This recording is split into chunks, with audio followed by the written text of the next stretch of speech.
everyone, welcome to the official channel of Law Prep Tutorial Judiciary. I'm your mentor Harshvardhan Tripathi and I'm back with the next lecture of Chhattisgarh GK. Yes, I know दिन निकट आ रहे हैं, anxiety हमारी बढ़ रही है और छत्तीसगढ़ के जीके को हमें टू द पॉइंट कवर करना है। देखिए, अभी तक forest, physical features, soils, kind of vegetation, major industries, ये वाले कुछ लेक्चर्स हैं जो हम आपके यूट्यूब चैनल पे आपको ऑलरेडी मिलेंगे। मेरी एक पूरी प्लेलिस्ट बनी हुई है जिसमें आपको सारे के सारे लेक्चर्स मिलेंगे। उसके बाद हमने थोड़ा सा मिडाइवल से टच करते हुए मॉडर्न हिस्ट्री की तरफ कदम रखा है। इस पर्टिकुलर लेक्चर में ये मॉडर्न हिस्ट्री का सेकंड पार्ट है छत्तीसगढ़ के पॉइंट ऑफ व्यू से, जिसमें हम छत्तीसगढ़ की मॉडर्न हिस्ट्री को कवर करेंगे। इसके बाद एक और लेक्चर आएगा जिसमें मॉडर्न हिस्ट्री का सेकंड फेज यानी सिविल डिसोबीडियंस मूवमेंट के बाद वाले फेज को हम डिस्कस करेंगे और फिर हमारा मॉडर्न हिस्ट्री से सारे के सारे टॉपिक्स छत्तीसगढ़ के पॉइंट ऑफ व्यू से कवर हो जाएंगे। इसके बाद गिनती के अराउंड 7 टॉपिक्स बचे हैं। अगर हम मॉडर्न हिस्ट्री कवर कर देते हैं तो उसके बाद हमारे पास सिर्फ 7 बेसिक चैप्टर्स, इंपॉर्टेंट चैप्टर्स बचते हैं जो कि छत्तीसगढ़ के आपके जुडिशरी के एग्जामिनेशन में पूछे जाने के चांसेस हैं। इसीलिए यहाँ पे वो दकियानूसी चैट जीपीटी से निकाली हुई या गूगल स्लाइड से निकाली हुई जो आपको हर चैनल पे एक बेसिक सा टीचर हर चैनल पे जीके ले रहा है, वो सब नहीं मिलेगा। यस, नोबडी कैन से कि किस तरीके के सवाल जुडिशरी में हमें देखने को मिलेंगे। क्यों क्यों नहीं कोई बता नहीं सकता। बेसिक आएगा, एडवांस आएगा, इनटू द डेप्थ आएगा कि सुपरफिशियल आएगा, कोई नहीं बता सकता। और जो भी ऐसा क्लेम कर रहा है कि ये टॉपिक आएगा, ये टॉपिक नहीं आएगा, सब फिजूल की बातें हैं दोस्त। क्यों? क्योंकि जुडिशरी में पहली बार जीके आ रहा है। दूसरी बात, अगर छत्तीसगढ़ स्टेट पीएससी कमीशन जो है वो कुछ पॉइंट्स इंपॉर्टेंट मानता है छत्तीसगढ़ की जीके में, क्योंकि वो सीजीपीएससी में वो चीज देता है, तो जुडिशरी कैसे उससे अलग है? जुडिशरी भी पूछ सकती है वो चीज। भाई, छत्तीसगढ़ का जीके आफ्टर ऑल सेम रहने वाला है, it is not going to change. So हवा में तुक्के लगाने से कुछ नहीं होगा, इसीलिए भाई रिस्क नहीं ले सकते थे। ऊपर ऊपर से 1 घंटे का वीडियो बनाना, ऊपर ऊपर से जीके के टॉपिक्स पढ़ाना मेरे लिए 2 मिनट का काम है। मतलब मुझे उसमें रिसर्च भी नहीं करनी पड़े। लेकिन क्या है, इनटू द डेप्थ में जाने में थोड़ा सा रिसर्च लगती है, थोड़ा सा रीडिंग लगती है। इसीलिए इस पर्टिकुलर सीरीज में हम आपको कुछ भी शॉर्ट में नहीं, सब डिटेल में बताएंगे। याद करने का तरीका भी आपको बताएंगे। आप मेरे पिछले 8 लेक्चर्स अगर देख चुके हैं तो आपको पता होगा कि याद कैसे करना है। साथ में टू द पॉइंट नहीं है, यहाँ पे पॉइंट टू पॉइंट कवरेज है। टू द पॉइंट कुछ नहीं है कि बस जितना एग्जाम के लिए जरूरी है उतना पढ़ लो। आप आराम से 2x पे ये वीडियो लगा के देखो, आपको आधे घंटे के अंदर अंदर में बहुत कुछ कवर हो जाएगा। और इस पर्टिकुलर सेशन में मैंने पूरा क्या कर दिया है, इंफॉर्मेशन को फिल्टर कर दिया है आपके सामने, जिसमें आप टेबल के पॉइंट ऑफ व्यू से काफी कुछ छत्तीसगढ़ का कवर करेंगे। तो छत्तीसगढ़ में जब हम मॉडर्न हिस्ट्री की बात करते हैं तो इंडिया में सबसे बड़ा मूवमेंट जो है वो नॉन कॉपरेशन मूवमेंट माना जाता है। Non cooperation movement, civil disobedience movement, quit India movement, 1920 to 122, 1930 and 1942। ये 3 मेजर मूवमेंट्स हैं। इन्हीं 3 मेजर मूवमेंट्स के अराउंड हमें छत्तीसगढ़ की लोकल हिस्ट्री को अंडरस्टैंड करना है। की इंपॉर्टेंट लीडर्स चेक करने हैं, उनके की रिवॉल्यूशंस चेक करने हैं, उनके ईयर याद करने हैं। ये 4 बेसिक फैक्ट्स जो है हमें हमेशा अपने दिमाग में लेके चलने हैं। ठीक है ना? अब इसके बाद फर्दर जो पहला टॉपिक है वो है नॉन कॉपरेशन मूवमेंट के दौरान ये 2 साल चला। नॉन कॉपरेशन मूवमेंट में बेसिकली हुआ क्या था, जलियांवाला बाग का मैसाकर हुआ 1919 में। जलियांवाला बाग कांड हुआ 1919 में 13 अप्रैल को। उसके बाद गांधी जी ने डिसाइड किया कि हमें एक नई जन क्रांति लेके आनी है और अंग्रेजों के शासन के साथ किसी भी तरीके से सुलह नहीं करनी है, साझा नहीं करना है और बिल्कुल भी उनकी नहीं सुननी है। इसीलिए इसमें गांधी जी ने बोला कि आप ब्रिटिश शासन के साथ कोऑपरेट करना बंद करिए, वकील कोर्ट छोड़ दें, जिनको टाइटल्स मिले हैं वो टाइटल्स छोड़ दें, टैक्स मत दीजिए, फॉरेन गुड्स को बॉयकॉट करिए और गवर्नमेंट कोर्ट्स को बॉयकॉट करिए। इसके साथ साथ ऑल्टरनेट इंस्टीट्यूशंस बनाने की उन्होंने बात रखी थी, हालांकि वो बहुत कारगर नहीं हो पाया। तो नॉन कॉपरेशन मूवमेंट जो कि हमारे लगभग 3 साल चला, 1922 में फिर चौरी चौरा का कांड होता है और गांधी जी कहते हैं कि नॉन वायलेंस ही रखना था अपने को, वायलेंस हो जाती है चौरी चौरा में। ये यूपी का एक पुलिस स्टेशन रहता है लखनऊ के पास। इसमें जो की इंपॉर्टेंट लीडर्स हैं हमेशा की तरह सुंदरलाल शर्मा, रविशंकर शुक्ला और ठाकुर प्यारेलाल सिंह, ये नॉन कॉपरेशन मूवमेंट में ये 3 पर्सन्स गांधी जी के विजन को लेके आगे छत्तीसगढ़ में चल रहे हैं।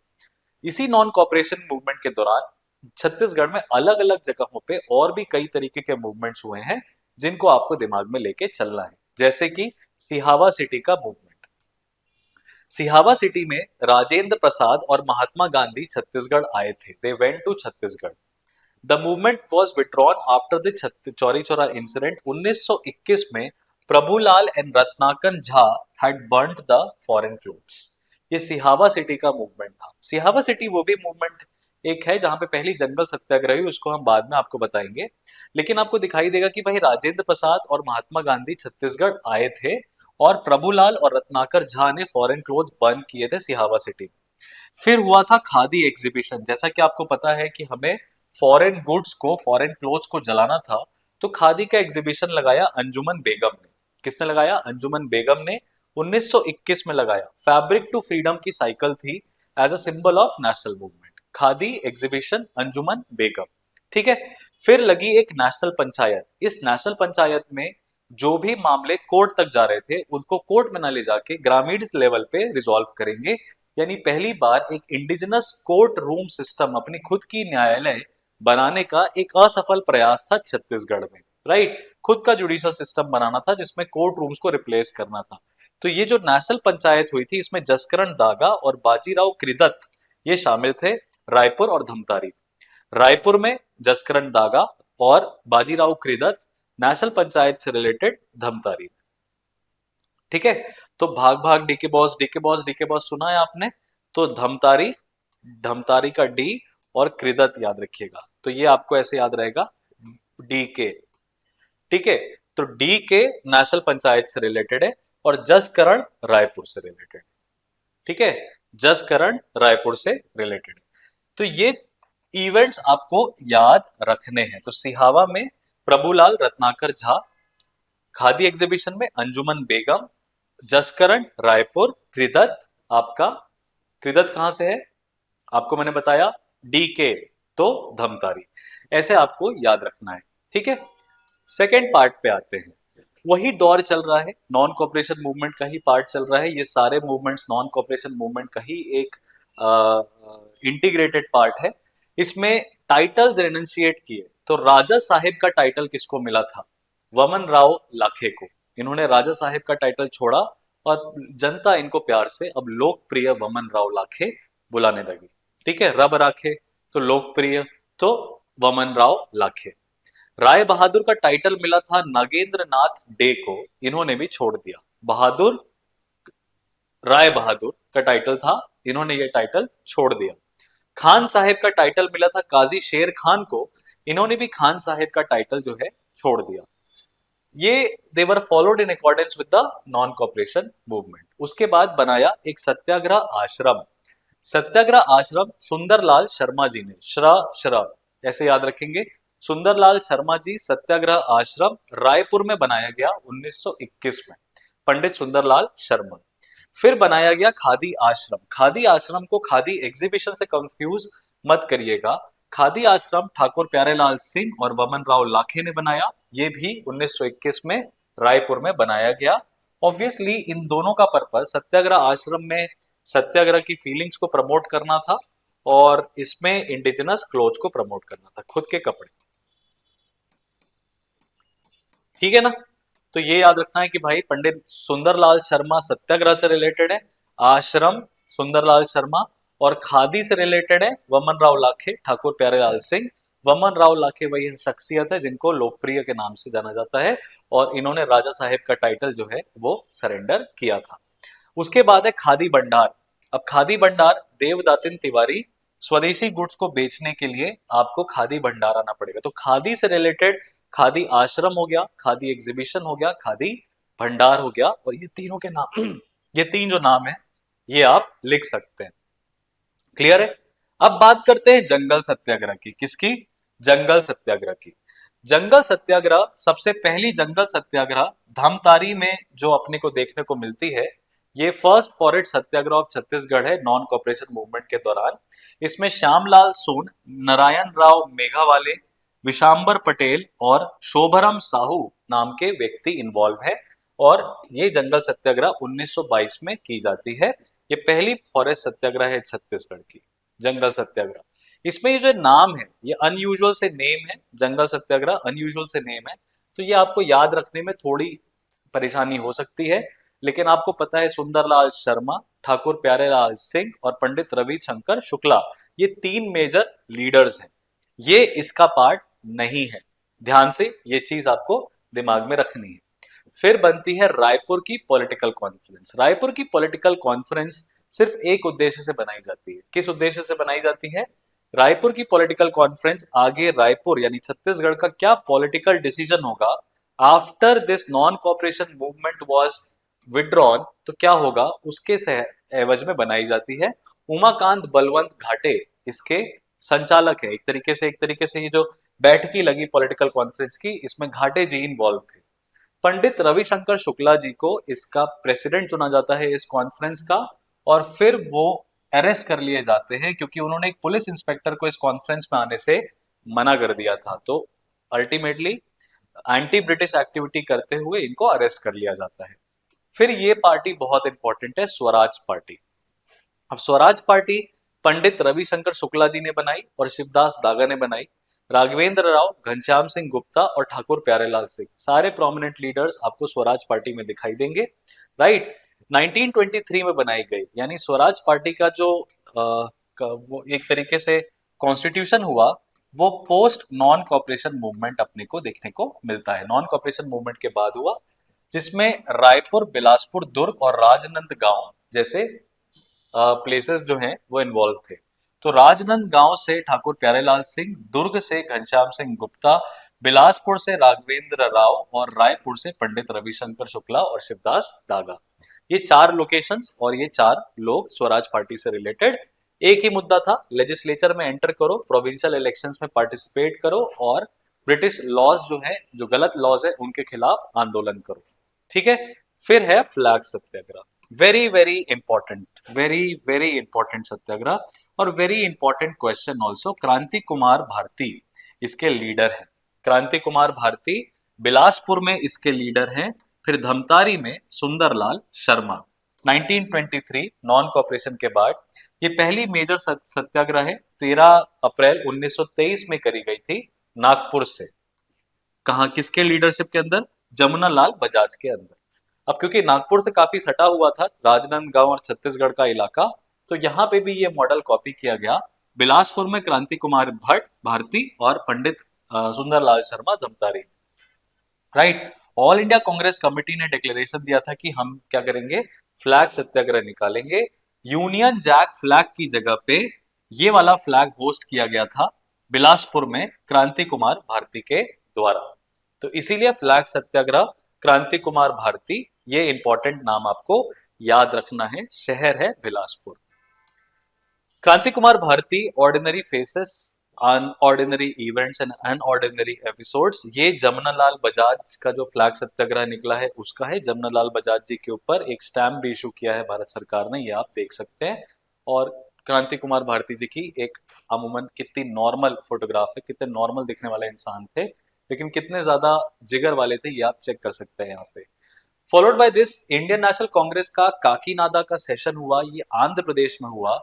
तो नारायण राव मेघावाले जो थे 1923 में पदयात्रा करके गए बस्तर से, ताकि ये सेशन वो आंध्र प्रदेश में अटेंड कर सके। और इंडियन नेशनल कांग्रेस का काफी ज्यादा मूवमेंट छत्तीसगढ़ के हर इलाके में नहीं होता था, लेकिन छत्तीसगढ़ में बड़े क्रांतिकारी लोग रहते थे। तो यहाँ पे देखेंगे आप कि शेख मुंतजिमुद्दीन ने जॉर्ज 5 की स्टैचू पे काली स्याही छिड़क दी थी प्रोटेस्ट के चलते दुर्ग में। Right, it was a revolutionary incident that happened in the court premises of Raipur. ठीक है, कोर्ट प्रेमाइसेस ऑफ रायपुर, लेकिन ये जो व्यक्ति था ये दुर्ग का था। ठीक है, तो ये ब्लैकनिंग ऑफ जॉर्ज 5 स्टैचू उतना लैंडमार्क नहीं है, बट फिर भी आपको ये दिखाई देगा कि हिंदू और मुस्लिम सब एक तरीके से छत्तीसगढ़ में इन्वॉल्व थे 1924 की बात है। फिर ये बहुत इंपॉर्टेंट मूवमेंट है।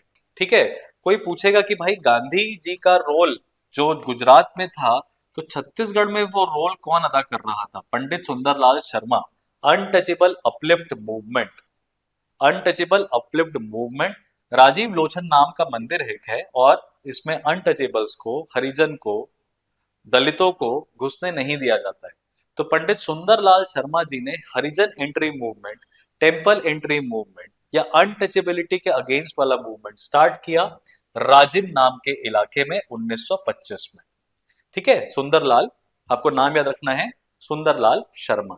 Very important name, he sometimes paralleled with Gandhi ji of Chhattisgarh. ठीक है, फिर आया सिविल डिसोबीडियंस मूवमेंट। ये मूवमेंट जो है ये 1930 में आया है। रविशंकर शुक्ला प्रोमिनेंस में है, लीडर है, और ये मूवमेंट की शुरुआत होती है रायपुर में। ठीक है, सिविल डिसोबीडियंस मूवमेंट। यहाँ पे रायपुर में पहली बार नमक बनाया जाता है, क्योंकि पूरी दुनिया में यानी भारत देश में ये गांधी जी ने दांडी मार्च से ये मूवमेंट जो है शुरू किया था। तो वैसे ही नमक बनाने की बात रायपुर में करी गई। इसमें सेठ गोविंद दास, पंडित द्वारकादास मिश्रा, गया चरण द्विवेदी एंड महंत लक्ष्मी नारायण दास जैसे प्रोमिनेंट लीडर्स आपको आगे आते हुए दिखाई देंगे, जो कि अभी तक प्रोमिनेंस में उतने हमने अपने नोट्स में नहीं देखे। उसके बाद 1930 के बाद अब जो मूवमेंट स्टार्ट हो रहा है वो सारा का सारा है सिविल डिसोबीडियंस मूवमेंट से रिलेटेड। तो आपको याद रखना है कि स्वराज पार्टी जो है वो सिविल डिसोबीडियंस मूवमेंट और नॉन कॉपरेशन मूवमेंट के बीच में बनाई गई थी। जो फ्लैग सत्याग्रह है वो नॉन कॉपरेशन मूवमेंट के बाद हुई थी। अब सिविल डिसोबीडियंस मूवमेंट में पूर्ण स्वराज की पुकार दी गई। तो पूर्ण स्वराज वीक मनाया गया पंडित रविशंकर शुक्ला के द्वारा 1930 में, जहां पे फॉरेन गुड्स को बॉयकॉट करना था, दारू और नशाखोरी को पिकेट करना था, यानी आग लगानी थी, तोड़ना था, और इंडिजिनस गुड्स जो है वो बनाने थे। फिर हुई महाकौशल की पॉलिटिकल काउंसिल। महाकौशल छत्तीसगढ़ में एक रीजन है, इसको भी लीड किया पंडित रविशंकर शुक्ला ने 1930 में, और एक प्रोविंशियल वॉर कमेटी बना दी गई कि कैसे अंग्रेजों पे हमें अटैक करना चाहिए, जिसकी वजह से पंडित रविशंकर शुक्ला को ट्रेन में से जबलपुर की तरफ जा रहे थे और इनकी अरेस्टिंग कर ली गई। ठीक है, महाकौशल पॉलिटिकल काउंसिल और पूर्ण स्वराज वीक ये एक ही व्यक्ति के द्वारा एक ही टाइम पे एक ही शहर पे की गई है, इसीलिए आपको याद रखना है। अब ये टाइटल याद रखिए, पांच पांडव छत्तीसगढ़ के, किसको क्या टाइटल दिया जाता है। तो पांच पांडव में युधिष्ठिर का टाइटल वमन राव लाखे को मिला है, जो कि लोकप्रिय के नाम से भी जाना जाते हैं। भीम का टाइटल महंत लक्ष्मी नारायण दास, ऑब्वियसली इनके बॉडी स्ट्रक्चर की वजह से मिला है। अर्जुन ठाकुर प्यारेलाल सिंह को बोला जाता है क्योंकि अर्जुन तीरंदाज था, तो ठाकुर प्यारेलाल सिंह क्षत्रिय, तो ऐसे आपको याद रहेगा। नकुल जो है मौलाना अब्दुल रऊफ को बोला जाता है, और सहदेव शिवदास दागा को बोला जाता है। इसमें आप देखेंगे सुंदरलाल शर्मा और रविशंकर शुक्ला का नाम आपको नहीं दिखाई देगा। इस तरीके से आप आसानी से पांच पांडव, जो छत्तीसगढ़ के टाइटल दिया गया है, किताब में दिया गया, ऑब्वियसली हिस्ट्री जिस तरीके से लिखी गई उसमें इनको इस तरह का टाइटल मिला है, तो वो आपको याद रखने में आसानी होगी। फिर बहुत इंपॉर्टेंट है स्टूडेंट्स ने किस तरीके से पार्टिसिपेट किया। तो स्टूडेंट्स, क्योंकि वो छत्तीसगढ़ जो शाबरी है, शाबरी नदी है, वहां पे शाबरी के बेर मत छोड़ो, तो रामायण में छत्तीसगढ़ का जो छत्तीसगढ़ के जंगल है उसी के थ्रू राम जी श्रीलंका की तरफ बढ़े थे। तो वहां पे वहां के जो स्टूडेंट्स हैं छत्तीसगढ़ के, उन्होंने रामायण से प्रेरणा लेके एक वानर सेना बनाई, जिसमें मेन लीडर थे वासुदेव देवरस। अब वासुदेव, वानर, वासु, वानर, Vasu, you can remember this right. तो वानर सेना वासुदेव देवरस 1930 में ये सेना बिलासपुर में बनाई गई थी। 1932 में ये सेना रायपुर में भी बनाई गई। 1930 में बिलासपुर में बनाई गई, 1932 में रायपुर में बनाई गई, और रायपुर में जो इनको बनाया था उसका नाम था बलिराम आजाद और येती यतनलाल। तो अगर बिलासपुर पूछा जाए तो वासुदेव, बिलासपुर पूछा जाए तो वासुदेव, बिलासपुर पूछा जाएगा तो वासुदेव, रायपुर पूछा जाएगा तो येती और बलिराम, येती और बलिराम, ये 1930 में, ये 1932 में। क्या करना है अपने को, what do we have to ultimately do, हमें करना क्या है, हमें कुछ नहीं करना है, हमें इनको नोट्स बना लेने, हमें इनके नोट्स बना लेने हैं, और नोट्स बनाने के साथ साथ आपको इसको कंसिस्टेंटली रिवाइज करना है। तो या तो आप नोट्स बना लीजिए, अगर आपके पास टाइम नहीं है और आप एमसीक्यू सॉल्व कर रहे हैं, तो आप क्या करिएगा, जब आप ट्रेन की जर्नी कर रहे हो या बस की जर्नी कर रहे हो, तो इसी पर्टिकुलर वीडियो को 2x टाइम्स देखिएगा, जिससे कुछ कुछ आइडिया अपने को रहने वाला है। अब ऐसा हो भी सकता है कि हम इतना घुस के पढ़ रहे हैं पॉइंट टू पॉइंट पढ़ रहे हैं तो हो सकता है एग्जाम में ना आए भाई। We can not take chances, because आप यूं भी चांस नहीं ले सकते, क्योंकि ये सभी बच्चों के लिए, सभी अभ्यर्थियों के लिए जो कि जज बनने का ख्वाब देखते हैं, उनके लिए ये लास्ट अपॉर्चुनिटी है। क्योंकि इसके बाद की जो अपॉर्चुनिटी है, देखो 3 साल की वो जो सर्विस वाला रूल है, अगली अपॉर्चुनिटी 3 साल के बाद ही आने वाली है ना। तो ये एक लास्ट अपॉर्चुनिटी है, इसलिए आप रिस्क नहीं ले सकते। प्रीलिम्स आपका क्लियर नहीं हो, जीके की वजह से ना हो, तो तकलीफ थोड़ी सी ज्यादा हो जाएगी। इसीलिए आप कोशिश करिए कि भाई स्टैंडर्ड बुक से ये कंटेंट है, स्टैंडर्ड सोर्सेज से ये कंटेंट है। ये सारे वही क्वेश्चंस जो मैंने आपको बताए, ये सारे सीजीपीएससी में पास्ट ईयर में 2014 से लेके 2019 तक के एग्जामिनेशंस में आ चुके हैं। इसीलिए आपके सामने रखे जा रहे हैं, ठीक है। वरना ये फैक्ट्स क्यों ही रखे जाएंगे, ये सारे क्वेश्चंस आ चुके हैं। तो जो क्वेश्चंस आ चुके हैं उन्हीं को अराउंड हम पढ़ाई करें तो हमारा काम जो है ज्यादा आसान रहेगा।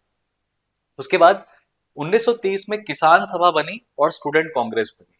किसान सभा नरसिंह प्रसाद अग्रवाल ने बनाई 1930 में। लैंड राइट्स, लोन वेवर्स और फेयर प्राइसेस की बात हुई। स्टूडेंट कांग्रेस जो है वो बिलासपुर में बनाई दिवाकर कार्दिकर, क्रांति कुमार भारती और विश्वनाथ पांडे ने, जहां पे खादी और स्वदेशी को प्रमोट करने की बात की गई। तो ये है आपके कुछ prominent leaders from Chhattisgarh from the period of 1913 till 1930। 1913 से लेके 1930 तक में जो भी प्रोमिनेंट लीडर छत्तीसगढ़ से इंपॉर्टेंट थे वो हमने आपको ऑलरेडी यहाँ पे डिस्कस कर दी। अब हम क्या करने वाले हैं, कुछ वन लाइनर्स डिस्कस करने वाले हैं जो पोटेंशियल एमसीक्यूज हो सकते हैं आपके आने वाले एग्जामिनेशन में। जिसमें अगर आप होम रूल मूवमेंट की बात करें तो किसने होम रूल मूवमेंट छत्तीसगढ़ में लीड किया था? Pandit Ravishankar Shukla. Home rule movement किसने लीड किया था? पंडित रविशंकर शुक्ला। लेबर मूवमेंट राजनांदगांव में ठाकुर प्यारेलाल सिंह। ठीक है, ठाकुर प्यारेलाल सिंह, इनको अर्जुन भी कहा जाता है। पहली फॉरेस्ट सत्याग्रह कहां पे हुई थी? सिहावा में। फर्स्ट जंगल सत्याग्रह कहां पे हुई है? सिहावा में। अब इसको आपको कॉन्फ्लिक्ट नहीं करना है इस वाले फैक्ट से। किस वाले फैक्ट से? सिहावा सिटी मूवमेंट से। ठीक है, इसको आपको कंफ्यूज नहीं करना है। अगर आप फॉरेस्ट सत्याग्रह देखेंगे तो आपको ये पता चलेगा जंगल सत्याग्रह 1922 धामतारी। धामतारी और सिहावा जो है, इसमें कंफ्यूज अपने को नहीं करना है। ठीक है, जंगल सत्याग्रह ये जो हुई है ना, फॉरेस्ट सत्याग्रह जंगल सत्याग्रह, ये एक ही है। ठीक है, सिहावा और धामतारी आसपास में है। तो ये चीज कंफ्यूज नहीं करना है, क्योंकि ये एज अ फैक्ट जो है वो हमें याद करना है कि पहली जंगल सत्याग्रह कब हुई। ठीक है, व्यापक तौर पे धामतारी में हुई 1922 में, फर्स्ट फॉरेस्ट सत्याग्रह सिहावा में हुई है, राइट। फिर है Vanar Sena during civil disobedience movement, Vasudev Devras, ये हमने आपको बता ही दिया है। पेशावर डे रविशंकर शुक्ला जी ने बनाया। अगेन रविशंकर शुक्ला, रविशंकर शुक्ला। पेशावर डे 29 जनवरी 1932 को बनाया, क्योंकि नॉर्थ वेस्टर्न फ्रंटियर प्रोविंस यानी अफगानिस्तान वाले एरिया में बहुत ज्यादा ब्रुटैलिटी ब्रिटिश एडमिनिस्ट्रेशन कर रहा था। उसके बाद विद्यासागर छत्तीसगढ़ का किसको कहते हैं? तो रामदयाल तिवारी को विद्यासागर कहते हैं, क्योंकि उन्होंने गांधी मीमांसा नाम की जो किताब है वो लिखी। छत्तीसगढ़ का काफी रोल है इंडिया के नेशनल फ्रीडम मूवमेंट में, तो आप देखेंगे विद्यासागर ऑफ छत्तीसगढ़, रामदयाल तिवारी। ठीक है, पहले इलेक्शन छत्तीसगढ़ में किस सदन में हुए? तो पूरे भारत में प्रोविंशियल इलेक्शंस 1937 में गवर्नमेंट ऑफ इंडिया एक्ट 1935 के आने के बाद हुए थे। इस टाइम छत्तीसगढ़ सेंट्रल प्रोविंस का पार्ट हुआ करता था। अब जो मेरे सामने आप तस्वीर देख रहे हैं, क्या आपको पता है ये उस शख्सियत की तस्वीर है जिसने Hindi version of the constitution को ड्राफ्ट किया है? जी हाँ, इनको इनको संविधान का रचयिता कहा जाता है, इसीलिए इनको विधान पुरुष के नाम से जाना जाता है। और इनका नाम है श्री घनश्याम सिंह गुप्ता। श्री घनश्याम सिंह गुप्ता जी छत्तीसगढ़ के थे जिन्होंने Hindi version of the constitution draft किया है। फिर सवाल आता है कि छत्तीसगढ़ के पहले वकील या पहले बैरिस्टर कौन थे जो 1913 में छत्तीसगढ़ वापस आए थे? He was also the first foreigner to go out from Chhattisgarh. उनका नाम है Chhedi Lal. First barrister of Chhattisgarh was Chhedi Lal, first person to go abroad. Followed by this, Chhattisgarh जब क्रिप्स मिशन का मामला आया था यहाँ पे, जिसमें ब्रिटिश हुकूमत के जो कानून थे उनको व्यू करके एक पॉसिबल पॉलिटिकल सोल्यूशन देना था, तो क्रिप्स मिशन के दौरान वॉइस रॉय की डिफेंस काउंसिल में एक छत्तीसगढ़ का आदमी था जिसका नाम है ई राघवेंद्र राव। ये नाम भी आपको याद रखना है। He was part of the vice Royce council, यानी छत्तीसगढ़ के कुछ लोग वाइस रॉय की एग्जीक्यूटिव काउंसिल में भी शामिल थे। छत्तीसगढ़ के पहले सत्याग्रही का क्या नाम है? तो पहले सत्याग्रही सत्याग्रही जो है गांधी जी अलॉट करते थे। तो पहले सत्याग्रही भारत के आचार्य विनोबा भावे हैं, महाराष्ट्र के। लेकिन पहले सत्याग्रही जो छत्तीसगढ़ के हैं, वो अगेन पंडित रविशंकर शुक्ला आपको दिखाई देंगे। तो रविशंकर शुक्ला आपको होम रूल में दिखाई देंगे, रविशंकर शुक्ला जी आपको पेशावर डे में दिखाई देंगे, रविशंकर शुक्ला जी आपको पहले सत्याग्रही के रूप में भी दिखाई देंगे। याद रखना है ये सारा फैक्ट आपको। तो ये कुछ वन लाइनर्स हो गए, और 1913 से 1930 के बीच में इन 25 मिनट में हमने आपको ये लीडर्स, इनकी लोकेशंस, इनके ईयर्स और इनके मूवमेंट्स के की फीचर्स कवर करा दिए हैं। इसके बाद जो मॉडर्न हिस्ट्री का हमारा तीसरा लेक्चर आने वाला है, उसमें 1930 से 1942 में जो प्रोमिनेंट लीडर्स थे, जो कांग्रेस के इंपॉर्टेंट सेशंस थे, जो इंपॉर्टेंट डिसीजंस थे, फिर छत्तीसगढ़ को किस तरीके से प्रिंसली स्टेट में तोड़ा गया, कितने प्रिंसली स्टेट थे, फिर छत्तीसगढ़ में इंस्ट्रूमेंट ऑफ एक्सेशन किसने साइन करा, वहां पे जमींदारी सिस्टम में क्या रोल चल रहा था, और फिर 1942 के क्विट इंडिया मूवमेंट में क्या क्या चीजें हुई, और फिर 1947 में आजादी तक कौन बड़े लीडर्स हमारे सामने आए, छत्तीसगढ़ के पहले चीफ मिनिस्टर कौन बने, इन सभी फैक्ट्स पे हम नेक्स्ट लेक्चर में डिस्कशन करने वाले हैं। So stay tune to the channel. बहुत सारे वीडियोस आपको जीके के मिलेंगे, आप सारे देखिए, कोई भी कंटेंट अपने को छोड़ना नहीं है। मेरा वाले कंटेंट में एंटरटेनमेंट कम है, पढ़ाई ज्यादा है, कंटेंट ज्यादा है। तो हो सकता है कि ये आपको उतना एंटरटेनिंग ना लगे। लेकिन अगर एक ट्रू एस्पिरेंट है जो कि कम टाइम में ज्यादा इंफॉर्मेशन को गार्नर करना चाहता है, उसको ये आधे घंटे के सेशंस बहुत ज्यादा फ्रूटफुल लगने वाले हैं। और किसी भी तरह की बार बार हमें रिवीजन के वही लेक्चर्स और वही वीडियोस, उन सबको बहुत ज्यादा देखने की जरूरत नहीं है। आप डाइवर्सिफाई करिए अपने कंटेंट को। भाई एक तरह से एक फैक्ट्स अगर हमें पता चल गए हैं, तो हम कोई दूसरा वीडियो देखें जहां से हमें और फैक्ट्स लोकल छत्तीसगढ़ की जीके के मिल जाएं। इसी पॉइंट ऑफ व्यू के साथ हम आपके आगे सेशंस को कंटिन्यू करेंगे। And trust me, I really wanted to continue this sessions का, लेकिन किसी कारणों की वजह से ये सेशंस को रोका गया था। अब मुझे थोड़ा स्पष्टता क्लियर हो रहा है कि क्यों ऐसा किया गया था। लेकिन अब मैं आपको ये प्रॉमिस करता हूं कि every day, every single day आपको छत्तीसगढ़ की जीके के एटलीस्ट आधे घंटे के लेक्चर्स मिलने वाले हैं मेरी तरफ से, लॉ प्रेप ट्यूटोरियल के जुडिशरी चैनल पे। और ये वीडियो फैला दो, अपने सारे फ्रेंड्स को शेयर कर दो, और उनको बोलो कि हर्षवर्धन सर की इस प्लेलिस्ट को जरूर से जरूर देखें, और कमेंट सेक्शन में मुझे अपने ओपिनियंस दें। And all the best.